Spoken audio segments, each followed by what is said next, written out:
question then, should it be a degree that you earn as a student? To, much like if, I went to college and I have a bachelor's in arts and science of marketing. Should massage be a degree? Because if you want to raise the level of teachers to that expectation, and maybe that's controversial, so it's sorry.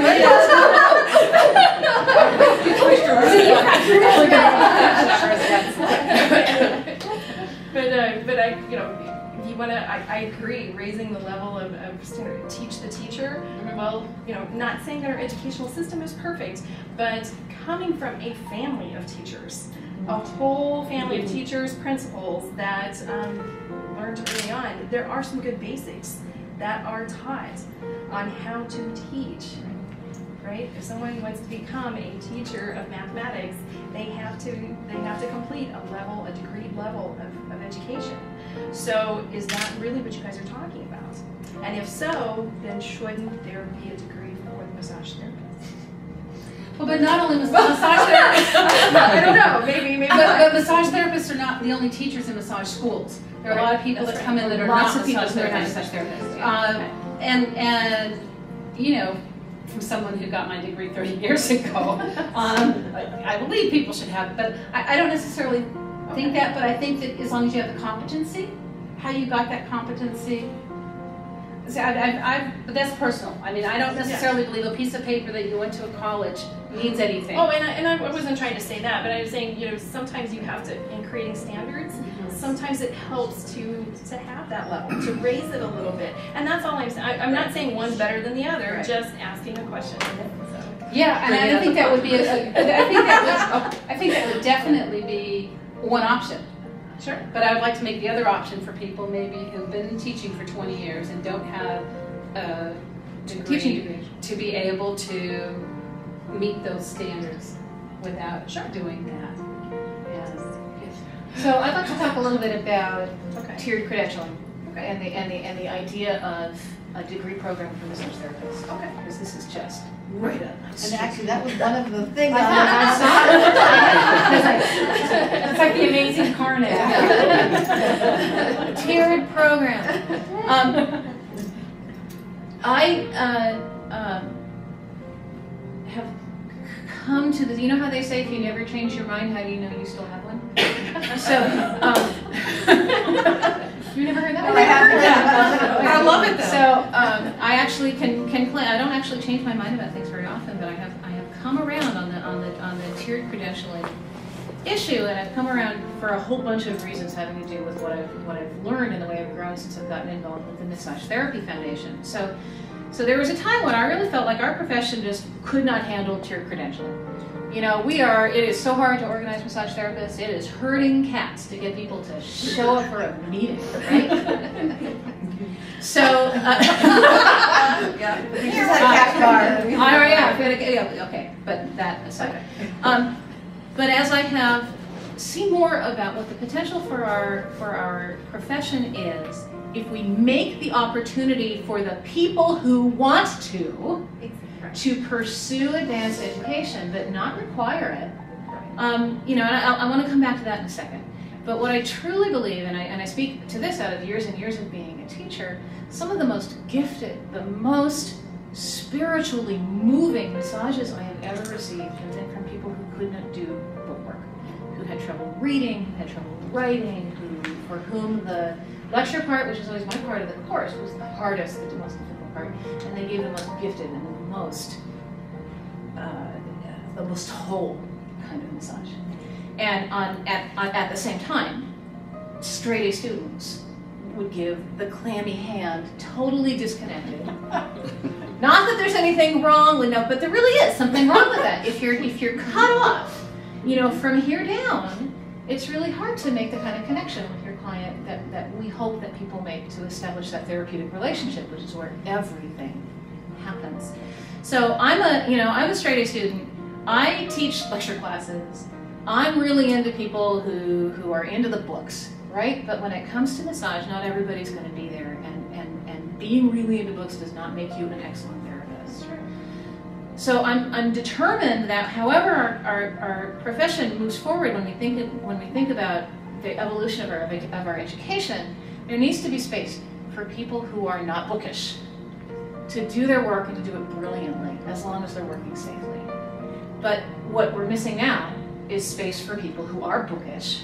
Right now, if you want to get an advanced degree having to do with massage, really you're talking about a master's and a PhD in public health, or in nursing, or in psychiatry, or in gerontology. And those are the only advanced degrees I know of. It is time for us to have a bachelor's, a master's, and a PhD in massage therapy. And not for everybody, but for the people who want to do it. And the reason that I am so passionate about this, can you tell? Give us some options. I know. I have been known to get up on chairs. Tell us what you and really yell about it. Yeah. Is that we are about to miss we are about to miss a generational opportunity with the overhaul of the healthcare system. Okay?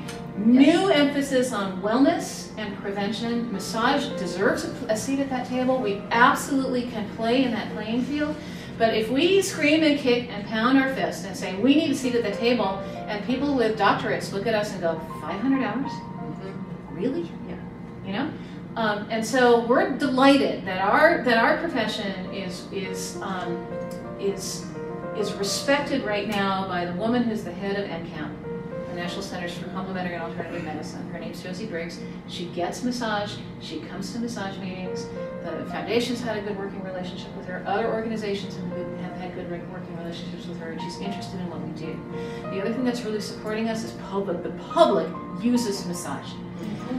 The amount of money spent on massage therapy research is not commensurate with the amount of money the public spends on it. And the reason for that isn't that there's resistance to spending money on research for us, is that there aren't enough people who know how to write a good grant proposal. And the reason there aren't enough people who know how to write a good grant proposal is that there are no degree programs for massage therapists. Yes. So this is about education, it's about policy making, it's about integration with other healthcare providers. It's really the whole thing, and ultimately it's about tiered credentials. Well, and that's one way to get respected at the table. Right. You know, bring it to the table. As much as I love the liberal arts section of it, right? Okay. So I respect that, and you can't have a massage without it. I get it, but in order to play in that field, you gotta follow some rules, and that's just the way it is. So. Yes and no. Yes and no. I'd like to take this a little bit too, on a much more practical level. Which is, let's bring it back down to starting therapists. I have had the opportunity this spring twice to sit on panels or to attend panels where people who hire massage therapists are talking about what it's like in this field today. I attended a meeting with 1,500 massage envy franchise owners, and what I heard over and over and over again, I would hire 30 people tomorrow if I got somebody hireable. And what was hireable was not about the skill in their hands. It's about the skill in their mouth. It's about the ability to speak in complete sentences, to fill out an intake form, to have an intelligent conversation with somebody about their health. So we can teach technique all day long, but if our students can't communicate, and that's liberal arts, you know, that's. Then they are not hireable. Okay, so now this. What Ruth said. But also, that recognition is there in many ways already. With ACAC. Now you have to say what it stands for. Good luck with that. No, I don't. Can everybody put together the ACAC acronym? Academic Consortium, Alternate Healthcare, Health, something. Yeah. Okay. So, and massage has a role in that already. Now, I'm going to take you back 30 years ago. Wayback Machine, when there were 120-hour courses. California, 120-hour course. 125. I worked with a doctor for quite some time Who hired me to work on his patients. Well, I wasn't even licensed, let alone had a whole lot of training. But he knew the value. He was a holistic doctor way back when, and he knew the value of massage. So I think that, yes, we do want to have other options for people who want to go that way. But I also think that we need to have that confidence and that faith and that trust in what we do, no matter what the letters are after our name. The letters help. I'm not going to say they don't help, but the letters alone won't make that difference. That's true. Yeah. Because no matter what it is, we're not going to have the level of an MD after our name. Not too many people are going to want that. I don't think that anybody would disagree with that and what Ruth said about the most gifted massage she ever had was not by somebody bookish. What I still think is that there aren't enough of us who are standing up and saying, it may not be for everyone, but you know what? There is a segment of our profession that needs to step it up and accept those higher standards and stop trying to get everyone to agree, because we're not going to, right? And I don't want to say wheat from the chaff in that way, meaning that that's a bad thing, but let that natural separation, let it sort it out. Let that natural separation happen. I mean, I love the nursing model. I do too. I love the nursing model. You've got a nurse practitioner, you've got a registered nurse, and you've got an LPN, and they all have a great vocational opportunity for themselves, and they all spend different amounts of money for their education. And there's some lousy nurse practitioners, and there's some really gifted, fabulous LPNs that probably offer better care, but they have a structure, and everybody knows what it is. Right. They can cry and scream about it, but it's somehow mutually agreed upon and portable between states. The only place, and this is what kept me from being a big fan of tiered credentialing for a long time, the place where I get stuck there is as a consumer of healthcare.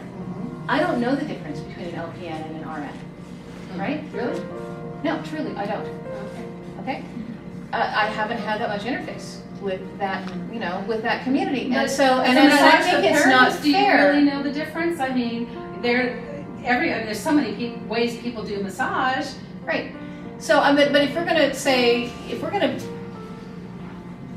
to use letters or use name registered versus licensed versus credentialed or whatever, it's not fair to expect the public to know who can give them the kind of care that they need. When I get letters from people saying, my mother's just been diagnosed with Lou Gehrig's disease, can the massage therapist at her hair salon, help her?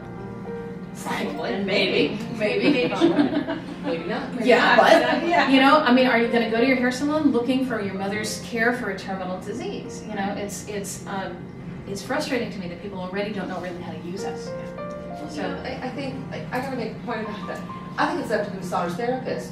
If you invest in your own career and you invest in your future, you invest in your education, you should be able to open up your mouth and invest in marketing yourself to the level that you've been educated. Beautiful point. You're absolutely right. So when you look at it that way, we have to take responsibility for ourselves. This profession has to take responsibility for where it is and where it's going.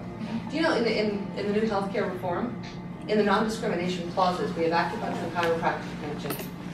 Massage is not mentioned in the anti-discrimination because, again, and let's go back to the big controversial picture, we don't have licensure in all states, we don't have portability, we don't have standards of education, of schools, of licensure, of. So if we want to be taken seriously, we, as a profession, have to take ourselves seriously. And yes, let's let it flesh out. If you want to be said, no one's ever going to agree about this. So let the people who want to pursue it, pursue it. And there are a couple of schools, one in the U.S. and one in Canada that I know that are currently pursuing bachelor's degrees. Yes. For massage therapy. And there's another degree program out there. It's more of a program. I don't know how many of you are aware, Parker School of Massage, which is part of Parker College, has a medical massage program with an internship at a hospital. They stepped in, they started massage school, and now they're stepping up as a university. And the more schools and the more entities that we have doing that, challenging therapists to become better and more educated, the more we're going to elevate ourselves and then educate our consumers, the patients, that we have this skill set and we have this quality. And it will be a process, and it will be an evolution, and it will all work itself out. And it's generational. It's Tina's students who are going to take advantage of that. Absolutely. But we also have to not make the other people wrong for not choosing that model. Right. Oh, Yeah. But there's a lot of that happening already. There's so much stigmatizing about where you work and how you work. I'll tell you, I put it on Facebook the other day. Best massage I ever got was in an airport spa. Yeah. He was so good. It's the therapist, not the location of the table. It's the therapeutic relationship. It's the ability to be. Yes. Well, it's about 8:15. Oh, wow. Past our time. Fantastic discussion. Everybody, keep being controversial, keep blogging. Everybody else, keep coming back to Massage Today, to the Women in Bodywork Business blog. And thank you everybody so much for coming. Thank you, Lisa.